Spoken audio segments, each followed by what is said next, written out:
Tem uma frase que está repetindo no meu coração já há algumas semanas. E eu fiquei hoje assim com essa... na preparação dessa palavra, e o Senhor mudou o direcionamento. E aí eu fui até pesquisar se tinha livro com essa frase. E não é que tem um livro. E eu acho que Deus quer que eu leia esse livro. Eu vou comprar depois. O autor é um autor famoso.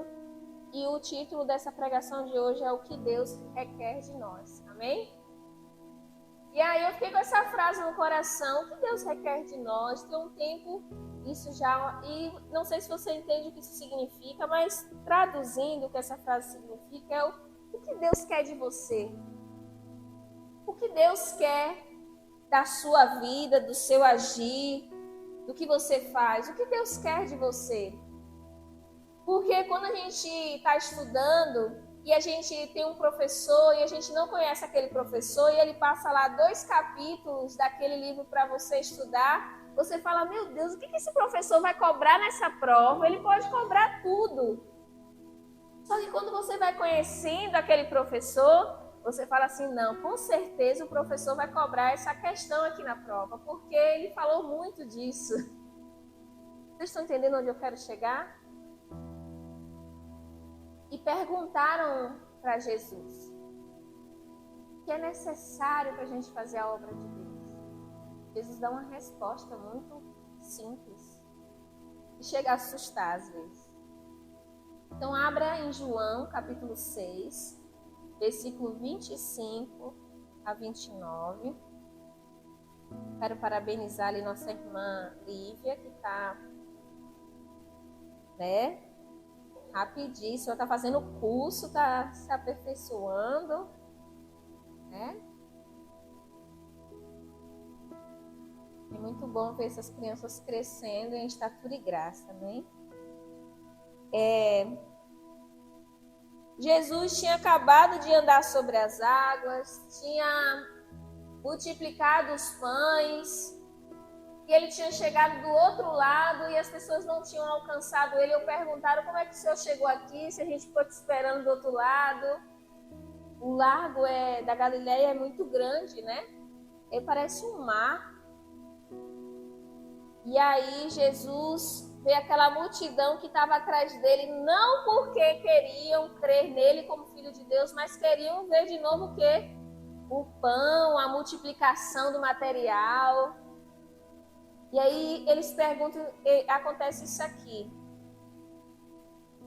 Quando o encontraram do outro lado do mar, perguntaram-lhe, mestre, quando chegastes aqui? Jesus respondeu, a verdade é que vocês estão me procurando não porque viram sinais miraculosos, mas porque comeram os pães e ficaram satisfeitos. Não trabalhem pela comida que se estraga, mas pela comida que permanece para a vida eterna, a qual o Filho do Homem lhes dará, Deus o Pai. Nele colocou o seu selo de aprovação. Então lhe perguntaram, o que precisamos fazer para realizar as obras que Deus requer?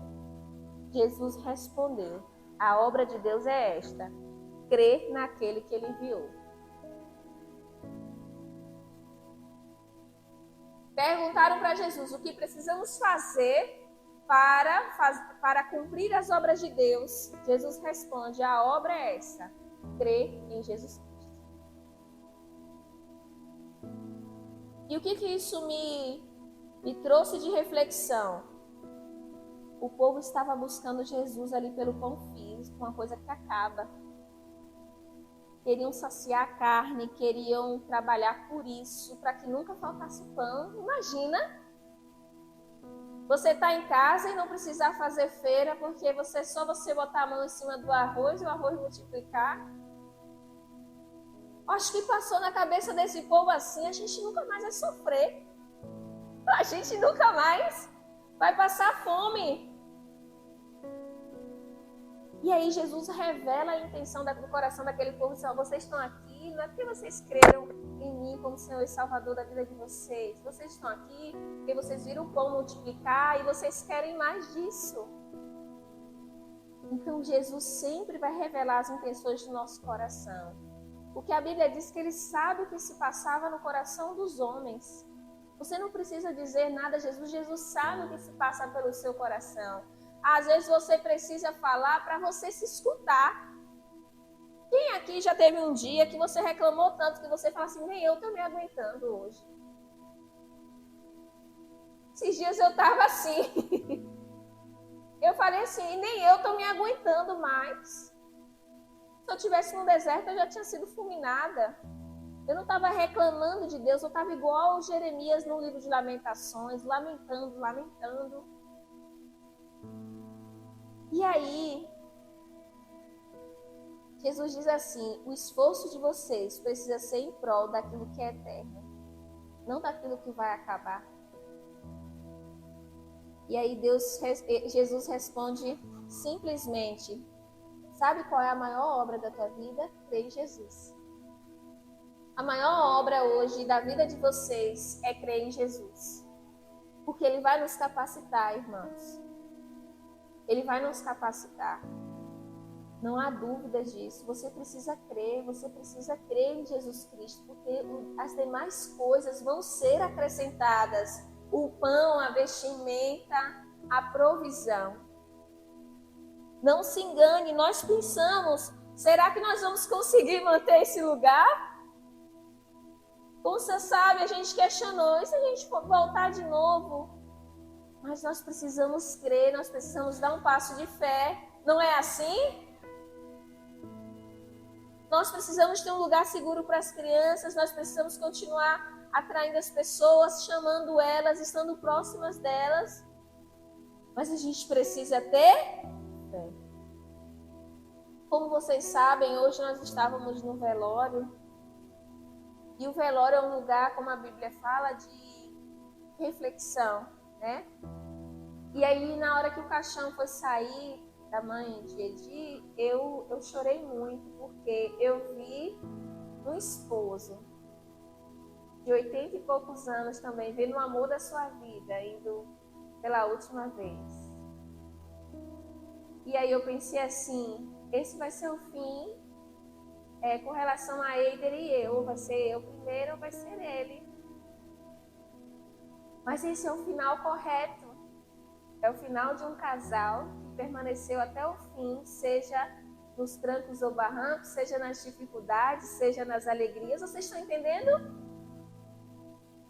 E aí, quando o seu Nicolau chorou ali, ele falou, é isso. E a gente terminou o culto. E aí eu percebi assim, é isso que nós precisamos, é terminar a nossa vida firmados em Deus. Combater o bom combate, terminar a carreira, completar a nossa fé. Guardar a nossa fé. E aí eu refletindo naquilo, e eu pensei assim, e ao mesmo tempo eu vendo nossa irmã Edi com um sorriso no rosto. Minha mãe foi muito importante, ela me apresentou Jesus com 5 anos. Por causa dela, meus irmãos também, minha família. Quando toda pessoa não queria aceitar Jesus, ela insistia tanto que a pessoa às vezes ia por insistência e acabava se firmando que conhecia a palavra. Todos nós temos defeitos, mas naquele momento o que reincidia era o quê? As coisas boas. Então a maior obra da sua vida, meu irmão, é a fé em Jesus Cristo que você vai guardar. E aí o que eu penso sobre nós, igreja, fluir hoje? Nós precisamos aumentar a nossa fé. Nós precisamos aumentar a nossa fé. Você precisa chegar aqui na igreja não olhando para as condições físicas ou hoje os problemas que nossos irmãos estão passando. Nós precisamos entender que Jesus é maior que tudo isso. Tem dia que eu também estou cansada. Tem dia que também eu falo assim, se eu pudesse, eu ficava aqui encolhida, em posição fetal, balançando no canto da parede. Mas eu preciso me manter firme até o fim. Porque é isso que o Senhor Jesus quer de nós. Nós vamos crer nele e permanecer nele até o fim. Essa é a maior obra da sua vida. E aí, lá em Efésios 2, 8, 10, abre aí, por favor.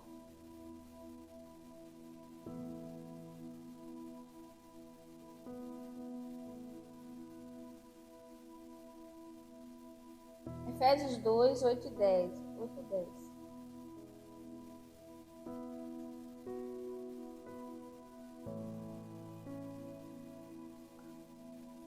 Efésios 2, de 8 a 10. Quem achou diz amém.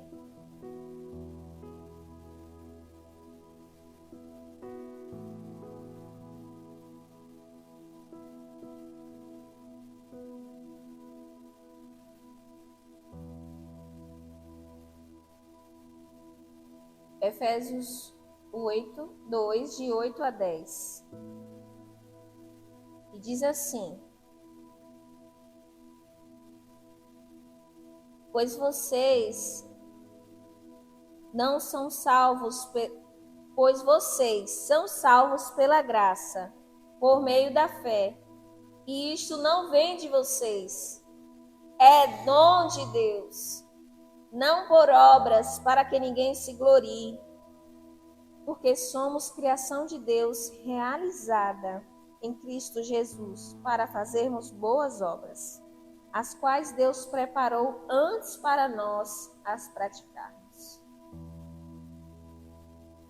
A fé é um dom, e na Bíblia, dom no original significa presente. E esse é um presente que Deus te dá, o dom de crer. Eu e meu tio, na viagem, nós estávamos falando sobre uma autora famosa da literatura brasileira, cearense. Eu não vou lembrar o nome dela. E ela falava num vídeo bem assim: eu tenho inveja de quem tem fé em Deus. Eu sou ateia. Ela falava bem assim. Porque quando eu estou passando por um aperto, uma situação difícil, eu não tenho quem clamar. E ela assumia isso, que ela tinha dificuldade de crer, mas que ela queria crer e queria ter esse dom. E aí a Bíblia fala que a fé é um dom. Então, Renata, quer dizer que é igual cantar, alguns têm, outros não? Não é esse tipo de dom. Não é genético. Deus dá a quem se interessa. Deus dá a quem busca. A Bíblia fala que a fé também vem pelo ouvir a palavra de Deus. Lá em Romanos 10, 17 fala isso. Se eu não ouço a palavra, se eu não escuto a pregação, se eu não adoro a Ele, se eu fico só escutando o que o mundo diz, é claro que a minha fé vai minar. Se eu só escuto o problema de um lado, o problema de outro. Só que quando eu cheguei hoje naquele velório, eu falei assim: rapaz, não tem problema nenhum, isso aqui tudo vai se resolver. Porque até para a morte, o Senhor já resolveu esse problema. Ó morte, onde está o teu aguilhão? Não tem mais. Não tem nada mais que nos prenda. O Senhor já nos libertou do poder da morte. Aqueles que dormirem em Cristo Jesus, esses ressuscitarão no último dia. Encontrarão com o Senhor Jesus Cristo. Os livros serão abertos. E haverá um julgamento. Aqueles que já estão sendo salvos, haverá um julgamento das nossas obras. A gente precisa estudar mais a volta de Jesus e como isso será. Que às vezes nós fugimos disso que é tão importante. As boas obras são consequências daqueles que permanecem em fé em Cristo Jesus. Mas a nossa salvação, meus irmãos, é pela fé. A nossa salvação é pela nossa fé em Jesus Cristo. A nossa salvação não é pelo quanto você canta, ou quanto nós cuidamos das crianças, ou quanto nós tocamos o violão. Não é por isso. Há quantos cantores, pregadores que já perderam a fé em Jesus estão fazendo a obra relaxadamente? Em que sentido? Já não creem em Deus. Já não creem naquilo que dizem. A boca fala uma coisa, mas o coração não crê mais. Aí você está cantando: a nossa geração tem lenha para queimar. Aí você fala: Senhor, eu estou apagadíssimo. Eu estou pior do que a cinza. O Senhor precisa me acender. E aí que vem a fé. Porque as pessoas, elas esperam assim, que elas saiam do 0 no 100. E a nossa fé tem que começar do tamanho de um grão de mostarda, ou da menor semente das hortaliças que existe. Eu tenho até lá em casa. Eu só vou cantar, pastora, quando eu me sentir bem. Vai ser difícil, viu? Se você é adulto, você está no planeta Terra e está vivendo essa geração. Porque são poucos os dias que nós não sofremos por aborrecimentos. Eu estou falando alguma mentira aqui? Você pode ser a pessoa mais otimista do mundo e dizer assim, isso aqui não me incomodou, isso aqui não me incomodou, mas não são todos os dias que nós viemos com gás. Mas isso é diferente de fé. Eu não estou aqui porque o meu nível de energia é o maior de todos hoje. Eu estou aqui porque eu creio que Jesus me salvou de ir para o inferno, de viver o inferno e de ser um inferno na vida de alguém. Você entende isso? Não são todos os dias, e a gente precisa entender que a fé não é só crer que Deus existe, é crer que mesmo quando eu estou lá no fundo do poço, aquilo ali, naquele lugar, Ele também está comigo. Não é o salmista que diz, para onde eu poderei me esconder de ti, Senhor? Se eu vou no mais alto céu, o Senhor está comigo. Se eu vou lá no profundo do mar, também o Senhor está comigo. Onde eu poderia me esconder de Deus? Então o Senhor é comigo. Quem viu a foto, eu vi que o Johnny compartilhou também, mas quem viu a foto do deserto alagado essa semana? Alguém viu?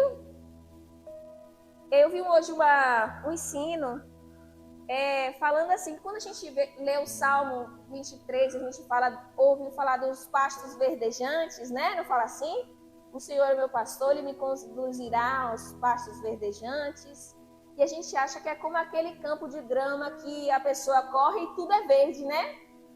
Mas pastos verdejantes no deserto são tufos de plantas, tufos.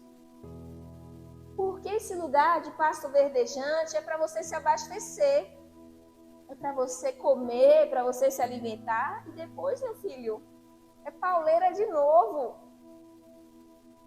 É sebo nas canelas, é descendo o vale e subindo o vale. Pastora, agora tu me acabou de desanimar. É porque o pastor vai nos conduzir por esses lugares. E Jesus, Ele sabe o que é melhor para a gente. Você crê nisso? Você crê que Jesus sabe o que é melhor para você? Porque quando a gente entregou a nossa vida para Jesus, a gente não só entregou um departamento. Senhor, cuida das minhas finanças. Não. Cuida das minhas emoções, do meu casamento, da minha mente, do meu corpo. Todos os departamentos da minha vida. Deus se agrada, meus irmãos, da nossa fé. E tem uma coisa que, por muito tempo, eu tinha medo de confiar, porque poderia ser confundido como, talvez, aquelas teorias da prosperidade. Mas isso é a palavra de Deus e não é sobre dinheiro. Olha o que diz Hebreus 11:6. Abre aí, por favor, a sua Bíblia.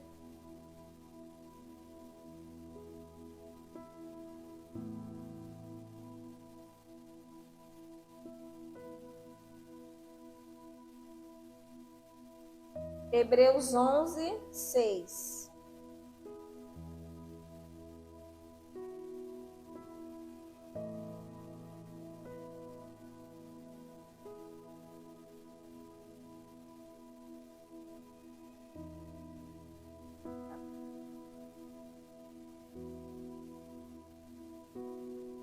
Foi mais rápida que eu. Amém. Sem fé é impossível agradar a Deus, pois quem dele se aproxima precisa crer que ele existe e que recompensa aqueles que o buscam. Eu só gravava até aqui, pois quem dele se aproxima precisa crer que ele existe. E aí, por algum motivo, eu não queria acreditar que Ele me recompensa. E como pode Deus me recompensar se Ele já me deu tudo? Mas o teu Pai é galardoador. Outras versões para esse versículo Ele é galardoador daqueles que me buscam. Um galardão, já ouviu falar disso? Os crentes das antigas falam, cadê teu galardão, vaso? Esse é o teu galardão. Às vezes se referia à esposa, né? Fulano ganhou, achou o galardão dele. Mas essa recompensa não está relacionada ao material, porque o Senhor fala que se nós buscarmos o reino dele, em primeiro lugar, todas as coisas materiais que nós precisamos, ele vai nos compensar, vai nos garantir. Amém? E aí o que acontece? Ele é galardoador, ele recompensa quem acredita e quem confia e quem permanece. Se nós desistíssemos dessa obra, no primeiro momento onde algumas pessoas começaram a declinar e sair, ou que o Ministério de Louvor ficou só uma pessoa, nós não estaríamos aqui hoje falando com vocês. Se você tivesse desistido na primeira vez que você se decepcionou com a pessoa dentro da casa de Deus ou dentro do Evangelho, você não estaria aqui hoje, você estaria se decepcionando ainda mais com as pessoas, só que sem Jesus, olha só. É a fé que nos mantém firmes em Cristo. E você precisa cultivar a fé. Nós cantamos aqui hoje, ó, eu vejo uma pequena nuvem. Elias, é uma história que eu amo. Elias passou por um momento depressivo. Ele falou, eu quero morrer, Deus. Jezabel está matando todo mundo, só sobrou eu. Aí Deus coloca Elias no lugar dele e fala assim, Elias, tem uma galera ainda que não se dobrou, fica calmo, vai ungir fulano, vai agir ciclano, faz a tua parte que eu faço a minha. E é isso que Deus está te falando hoje. Às vezes tudo que você precisa como Elias é parar debaixo da árvore, tirar uma soneca, comer o que Deus te deu na tua mesa, descansar e continuar a tua caminhada. Às vezes eu chego estressada em casa e aí ele fala, o que aconteceu? Aí eu conto para ele e falo assim, nossa, que estava tudo tão bem, as coisas começaram a desandar, os projetos, blá, blá, blá. Aí eu dou uma chorada assim, entrego para Deus. E aí depois eu tô rindo de novo, montando bloco com meu filho e assistindo desenho. E aí o que acontece? A história preferida de Ben é Davi. É a história de Davi. Ele ama que Davi pegou as pedrinhas e jogou no cara, né? Só que Ben ainda não sabe que quem derrubou o gigante não foi a pedrinha de Davi, foi o próprio Senhor. Porque é impossível que uma pedrinha, mesmo que ele tenha uma força gigantesca, derrube um homem com o tamanho que Golias tinha. Então a nossa fé, ela tem essa capacidade de derrubar gigantes, né? A nossa fé em Jesus Cristo, ela tem a capacidade de nos fazer transpor muralhas. E aí eu vi uma mensagem hoje sobre liderança, que é o seguinte, era mais ou menos assim, ser um líder, né? Não é confiar naquilo que as pessoas foram no passado, mas é entender o processo, aquilo que elas estão se tornando. E aí quando eu olho para a vida de vocês, eu não só estou falando das bênçãos financeiras, mas do crescimento de vocês, da maturidade, do jeito de conversar, do jeito de lidar com o evangelho, até nas situações que vocês enfrentam. Nós vemos maturidade, porque a vida é assim. Quem se permite crescer, vai crescer em Cristo Jesus. Não em crescer em estatura, no sentido de maior que Ele, mas em maturidade, porque é uma herança para os filhos maduros. Só um filho maduro pode acessar essa herança, porque um filho imaturo não sabe lidar com a herança de um pai. Então, como eu agrado a Deus, Renata? Confiando nele. Eu quero agradar a Deus, Renata, eu quero fazer isso, eu quero fazer aquilo, vai ser lindo, sim. Mas você crê em Jesus? Você crê que Ele pode salvar a sua alma desse abismo? Você crê que Ele pode vir sobre a sua família, como eu contei na célula? falei assim, não tem como piorar isso? Tem como piorar. Mas eu creio que Jesus, ele pode salvar a minha família também. Eu preciso crer que Deus existe, eu preciso crer que Ele vai me recompensar por crer nele. E eu me alegro porque Deus é tão bom, Ele já me deu o Filho dele unigênito para morrer por mim naquela cruz. Me tornou filha. Você entende a maravilha disso? Nós somos o corpo de Cristo. Você consegue entender isso? Só Deus sabe a podridão que às vezes passa na nossa mente, no nosso coração, que não saiu da boca, nossa boca. Os pensamentos, às vezes, que nós precisamos batalhar. E aí Deus nos chama de filhos. Não é pecado você entender e falar assim, ó, se eu creio em Jesus, se eu permaneço em fé e o busco, Ele vai me recompensar. O pecado está em achar que a recompensa, ela é terrível. Que Deus vai me dar um carro do ano, ou uma casa cheia de porcelanato até no teto, e parece a casa toda parece um banheiro. Eu quero botar porcelanato em tudo, Renato. Não dá nem para andar escorregar na casa, vai escorregar em todos os lugares. E brincadeiras à parte, eu sonho também. Eu falo, Senhor, se um dia o Senhor puder ouvir essa humilde serva, e se um dia, assim, se tiver um tempinho e puder isso aqui, quem nunca? Vai que, né? Vai que o Senhor nos dá, né? Não é assim, Sil? Vai assim, né? Mas o nosso foco, e eu brinco com isso, que a gente que está buscando certas coisas, seja na área profissional, seja na área pessoal, entenda, o Senhor, Ele quer te recompensar, mas nosso coração precisa estar firme na fé primeiramente, amém? Nós não podemos estar como aquele povo que queria o pão primeiro multiplica o pão, Jesus, depois a gente conversa sobre isso aí. Vocês não acham que se a gente tivesse aqui alguém com dom de cura, colocando a mão sobre as pessoas e curando instantaneamente, vocês acham que existiriam cadeiras vazias nessa igreja? Elas sairiam de qualquer lugar, elas pegariam um táxi, elas viriam aqui, elas pediriam carona, elas viriam a pé. Não seria assim? Mas elas se esqueceram que é Jesus que cura.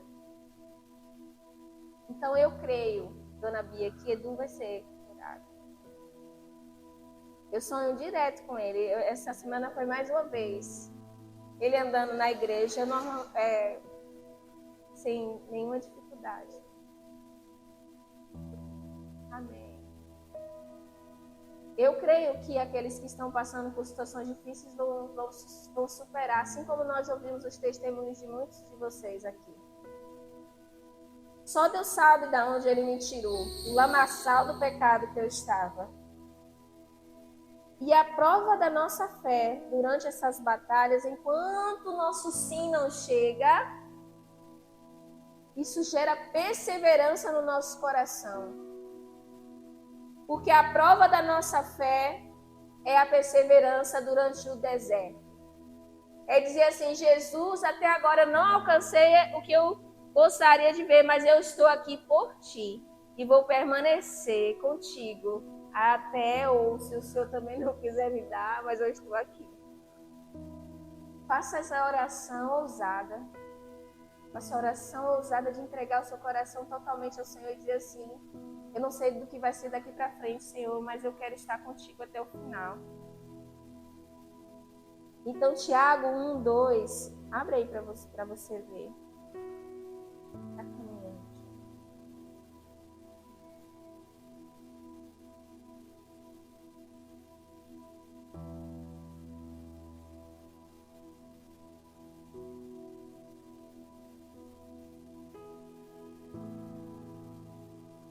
Bem? Paz, está rápida, glória a Deus. Aí na Bíblia em inglês aqui tá James. Aí eu esqueci que Tiago em inglês é James. Aí eu tô perguntando, cadê Tiago? Tiago é James, tá aqui. Olha só. Meus irmãos, considerem motivo de grande alegria o fato de passarem por diversas provações. 2 e 3, eu falei só 2? 2 e 3. Diz assim: meus irmãos, considerem motivo de grande alegria o fato de passarem por diversas provações, pois vocês sabem que a prova da sua fé produz perseverança. Como é difícil perseverar, né? Quem pesca aí às vezes não pega nada, né, Johnny? Aí vem para casa só gastou dinheiro. Gasolina, material, tempo. Agora eu pego. E aí, no dia que pega o peixão lá que postou na internet, todo mundo, cadê o meu pedaço? Mas até aquele dia ninguém acreditava.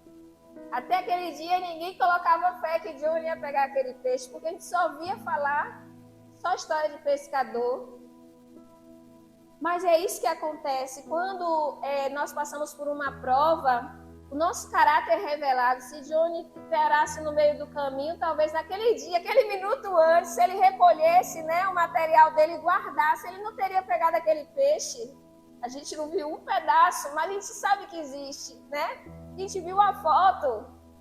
Então, essa foto está lá. A nossa fé é aperfeiçoada pelas obras, né? O pessoal lá dá um projeto da casa para Júnior, a pessoa não viu a casa, mas Júnior já viu na mente dele pela fé, não é assim? E eles vão construir. Sil já tinha visto a casa dela pela fé, está lá, né? Na estrutura. Às vezes eu estou em casa também, eu olho para mim e falo assim, meu Deus, esse filho é meu, esse menino é meu. E aí eu fico assim, e aí caiu a ficha, assim, eu tenho um filho, que loucura. E quanto tempo eu orei por esse menino? Então a nossa fé é aperfeiçoada pelas obras. O deserto, ele vai refinar o teu caráter, ele vai te redirecionar para o alvo, ele vai dizer para você que você precisa levantar esse escudo, porque o escudo da fé, ele impede os dardos inflamados do maligno. Sabe o que é aquela seta do arco do inimigo que ele dispara contra você, ele bate nesse escudo da fé e fala assim, diabo, tu tá tentando me derrubar, né? Mas eu tô aqui, firme no Senhor, e você não vai conseguir isso. Só você e Deus sabe as setas que vêm na sua mente, os pensamentos de morte, os pensamentos de desistência. E se eu fosse embora, e se eu fugisse daqui, né? E se eu pegasse a moto aqui e abandonasse tudo? E se eu fechasse isso aqui e nunca mais voltasse a trabalhar de outra coisa? Porque dá muito trabalho ser dono da empresa. Mas você precisa permanecer, amém? Você precisa permanecer na fé. Você precisa permanecer em Cristo Jesus. Você precisa permanecer na palavra. E para finalizar, Romanos 8, 28, tudo coopera para o bem daqueles que amam a Deus. Jesus disse, se vocês me amam, vocês vão obedecer o quê? Os meus mandamentos. E os meus mandamentos não são pesados. Eu amo essa parte. E o fardo de Jesus é leve. Olha o que diz. Sabemos que Deus age em todas as coisas para o bem daqueles que o amam, dos que foram chamados de acordo com o seu propósito. Eu não sei qual é o propósito da minha vida, Renata. Não sei. Seu propósito é crer em Jesus. Está revelado agora. Chá revelação de propósito. Seu propósito é crer em Jesus. Eu quero que seja mais específico, Renato. Ele vai te mostrar durante os desertos, durante a caminhada. Quando eu estava na igreja católica, eu achei que era para eu ser freira. Eu já contei isso para vocês, né? Porque eu sentia que Deus queria algo mais de mim. E eu não sabia como eu poderia servir a Deus de outra forma, a não ser sendo freira naquele lugar. E aí depois eu entendi, quando eu me converti, que o Senhor tinha um propósito para mim com relação ao pastoreado. Não se engane, ninguém se sente apto para nada. Tem dia que eu falo assim, Deus, tem tanta gente mais aí, né? Que tem uma postura cara de pastora, prega melhor, cuida melhor. Mas quando o Senhor nos chama, Ele nos chama com uma intenção. Porque Ele conhece o nosso coração, meu irmão. Não importa se você tem muito cabelo, pouco cabelo, sua aparência, se você é alto ou baixo, se você estudou, fez todas as coisas ou não. Vocês já perceberam que na Bíblia sempre alguém diz, mas eu sou o menor, eu sou da menor tribo, Senhor. Não é assim? Eu sou da menor tribo. Esses dias eu coloquei lá Amós, um dos pequenos profetas, disse assim, Amós 7, 14 e 15, respondeu, eu não sou profeta e nem pertenço a nenhum grupo de profetas, mas apenas cuido do gado e faço colheita de figos silvestres. Mas o Senhor me tirou do serviço junto ao rebanho e me disse, vá profetizar a Israel, meu povo. O Senhor vai te tirar do serviço, sabe de que forma? Fazendo com que a sua fé transborde sobre a vida de um cliente seu, sobre a vida, a maioria das mensagens que eu recebi no dia dos professores foi assim, Pro, muito obrigada pelos seus conselhos. Eu amo que a senhora não só ensina biologia, mas também fala coisas da vida e blá blá blá. E era assim, como eu falei, eu me senti muito amada, mais do que eu já sou. E eu fiquei alegre, sabe com o quê? Que o meu medo era passar pela minha profissão sem levar Jesus para as pessoas. Fingir que eu não conheço ele, ser uma crente do FBI. Porque para ser crente e cristão lá no seu trabalho, você não precisa ficar o tempo todo com a sua Bíblia levantada ou recitando versículos. É cumprir aquilo que ele te chamou para fazer em amor. Amém? Quem entendeu a mensagem de hoje? Que Deus requer de nós, igreja. Crer somente em Jesus Cristo. Persevera na fé, aumenta a sua fé. Reajusta a rota, palavra, oração, firme. E assim como essa chuva hoje está caindo e regando essa terra, eu creio que essa palavra ela vai trazer fruto. Ela vai trazer porque ela vai amolecer os corações que estão duros pela caminhada. Eu quero te dizer que a vida na terra não é só sofrimento. A vida na terra não é só pagar conta, não é só resolver problema, não é só lidar com gente difícil. Jesus te chamou para ter vida e vida em abundância, amém?